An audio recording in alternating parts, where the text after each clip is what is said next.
Hello दोस्तों, कैसे हो आप लोग। तो दोस्तों मैं आप सभी का स्वागत करता हूं आपके अपने प्रतिगिरी कॉमर्स अकेडमी पे।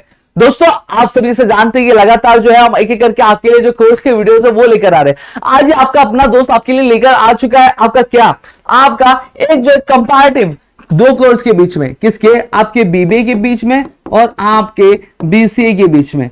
अब यहां पे मैं बात करूं तो बहुत ज्यादा चिंतित हो रहे हैं हम कि भैया हम बीबीए ले कि बीसीए ले, तो क्या चीजें करनी चाहिए क्या चीजें नहीं करनी चाहिए, ये चीज हमें क्या डिसाइड करनी है।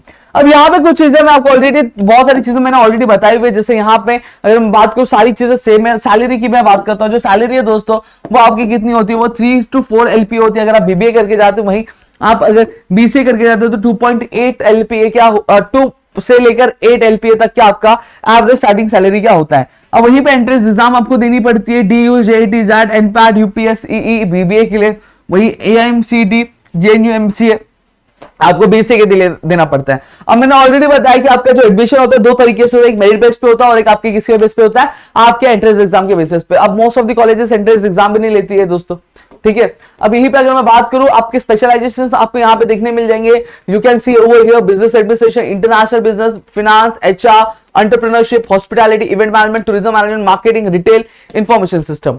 यही अगर मैं बात करूं computer graphics, internet technology, database management system वाले, word processing, financial accounting, animation, personal information management, ये सारी चीजें हमें क्या देखने को मिल जाती है।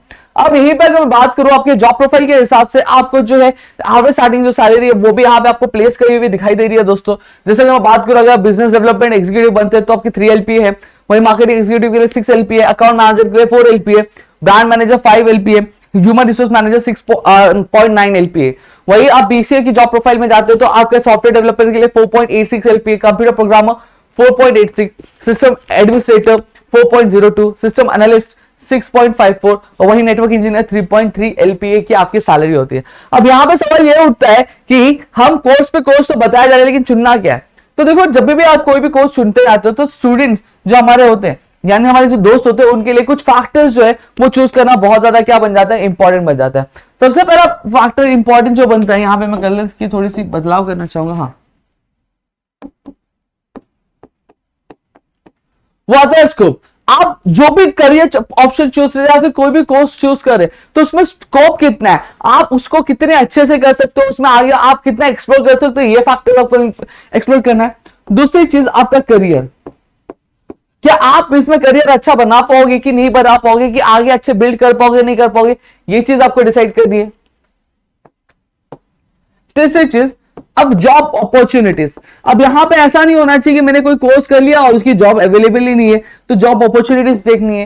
साथ ही साथ सबसे मेन चीज जो होती है हमारी सैलरी, कि आप जब जॉब कर रहे हो तो आपको कौन सा कितनी सैलरी मिले। लेकिन सैलरी से ज्यादा मैं आपको बोलूंगा कि इंटरेस्ट भी मैटर करता है दोस्तों, कि आपका इंटरेस्ट क्या है। क्योंकि जब आपका इंटरेस्ट अच्छा खासा रहेगा वो काम को बहुत अच्छे से करोगे, और बट ऑब्वियस बात है जब काम अच्छा से होगा तो सैलरी क्या अच्छी खासी क्या तो मिलने ही वाली। तो ये चीजों को पहले बहुत ज्यादा एनालाइज करो। अब यहाँ पे पूछते हैं कि बीबीए क्या है और बीसीए में से हमें क्या चूज करना चाहिए। अगर आप ये दो कोर्स के पीछे कंफ्यूज हो तो मैं आपको बता देना चाहता हूं, देखो बीबीए आपके मैनेजमेंट से रिलेटेड है और बीसीए जो आपकी टेक्नोलॉजी से रिलेटेड है। समझ में आ गया। अब ये दोनों में से क्या चूज करना है, सबसे पहले आप अपने आप की चीज अब देखो कि आप मैनेजमेंट में जाना चाहते हो कि आप टेक्नोलॉजी में जाना चाहते हो। आपका इंटरेस्ट अगर टेक्नोलॉजी में तो आप बीसीए ले सकते हैं, अगर आपका इंटरेस्ट मैनेजमेंट में तो आप बीबीए ले सकते हैं। अब बीबीए में आपको बहुत सारी एक्सप्लोर करने के लिए चीजें मिलेंगी, वही सेम चीज आपको बीसीए में भी क्या बहुत सारी चीजें देखने सीखने परखने के लिए क्या मिलेंगे दोस्तों। तो आप ये सारे जो फैक्टर्स बताइए, ये सारे फैक्टर्स को आप एनालाइज करो। अब ये सारे फैक्टर्स को एनालाइज करने के बाद आप क्या करो, अपने कोर्स जो है डिसाइड करो। हमारे पास बहुत टाइम अभी तक, रिजल्ट आने तक का टाइम है, यूनिवर्सिटी के फॉर्म जब तक भराएंगे नहीं तब तक का हमारे पास टाइम है, तो हम अच्छे से चीजों को एनालाइज कर सकते हैं, समझ सकते हैं कि हमें आगे क्या करना है क्या नहीं करना है। और मैं आपको बोलूंगा ये गलती बिल्कुल भी मत करना कि पीयर प्रेशर की वजह से, यानी मेरा दोस्त बीबीए ले रहा है तो मैं भी बीबीए ले लूंगा, मेरा दोस्त बीसीए ले रहा है तो मैं भी बीसीए ले लूंगा, ऐसी गलती करना मत दोस्तों, ऐसी गलती करना मत। क्योंकि चलो 11 12 तक हम समझते हैं कि अगर आपने साइंस लिया और फिर आपको कॉमर्स में आना चलो हो जाता है, ठीक है। लेकिन मैं आपको बता देना चाहता हूं कि 11 12 आपका एक इंट्रोडक्टरी पार्ट होता है आपके करियर पाथ का, ठीक है। अगर उसमें थोड़ा इधर उधर हो गया कोई भी दिक्कत नहीं है, हम वो चीजों को क्या कर सकते, करेक्ट कर सकते हैं। बट अगर मैं बात करूं आप क्या कर रहे हो, आप अगर बीबीए ले रहे हो या फिर बीसीए ले रहे हो, ये आपका करियर, आपका फ्यूचर, आपका स्टैंडर्ड ऑफ लिविंग आगे फ्यूचर में क्या डिसाइड करने वाला है। आप कितने अच्छे से अपनी लाइफ क्या रिलैक्स वे में जीने वाले हो, ये सारी चीजें का क्या डिसाइड कर। तो ये चूज करने में गलती मत करना, चीजों को समझो, समझ के फिर ये क्या चीजों को डिसाइड करना। दोस्तों समझ में आ गया।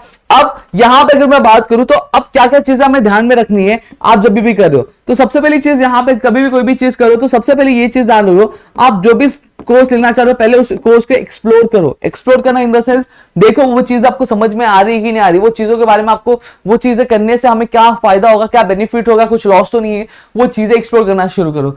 फिर उसके बाद पेरेंटल प्रेशर और पीयर प्रेशर से दूर रहो। पेरेंटल प्रेशर और पीयर प्रेशर से दूर रहना मतलब क्या हो गया, यहाँ पे ये चीजें बोल रहा हूं कि आपके पेरेंट्स बोल रहे कि आप ये ले लो, सुन लो, देख लो, अगर फायदेमंद है तो ले लो, अगर नहीं फायदेमंद है तो बाय बाय। और पीयर प्रेशर, मेरा दोस्त ये ले रहा है तो मैं भी वही लूंगा, मेरा दोस्त ये कर रहा है तो मैं भी वही करूंगा, तो ऐसा गलती करना नहीं। ये चीजों को ध्यान में रखना, ये गलती ना करते हुए अपनी चीजों को क्या परफॉर्म करना। तो मेरे ख्याल से चीज आपको समझिएगा तो प्लीज वीडियो को लाइक करिएगा, चैनल सब्सक्राइब नहीं हुआ तो चैनल को सब्सक्राइब कर अपने दोस्तों शेयर करो ताकि ऐसे और कई सारे वीडियोस आपके लिए क्या लेकर आ सके दोस्तों।